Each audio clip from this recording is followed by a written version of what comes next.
Bang, aku lagi di Pondok Tince sama tamu nak mesen pempek. Ngapu cukonya sekarang agak kurang lemak, jadi batal.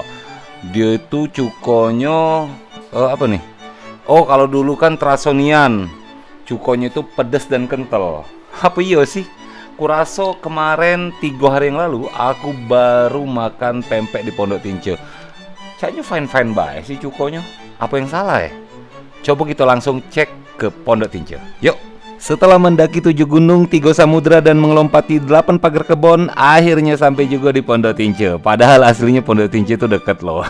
Di belakang Bang BI sinilah, cuma karena aku sudah dibayar mahal, jadi voice over video ini harus panjang biar kejinguan pegawai nian lur.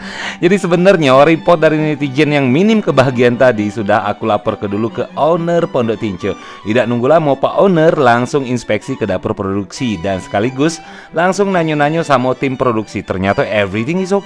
Kurang puas kita laku ke tester ke beberapa makhluk random. Hasilnya semua ngomong cukonya masih terjaga kualitasnya sama cak puluhan tahun lalu sejak resep cuko pempek Pondok Tince diciptakan. Dan ternyata kita nemu ke sebuah kemungkinan kenapa cuko yang dimakan makhluk tadi sedikit kurang kental dan pedas. Usut punya usut, wadah cukonya waktu pertama kali nak dituang ke mangkok cuko itu belum diguncang-guncang. Anyway, mau kasih buat konsumen kita yang selalu setia dengan kualitas pempek Pondok Tince. Kita selalu berusaha menyaji ke kuliner yang higienis. Pempek Pondok Tince mungkin sikok-sikoknya pempek yang sudah punya sertifikat SNI.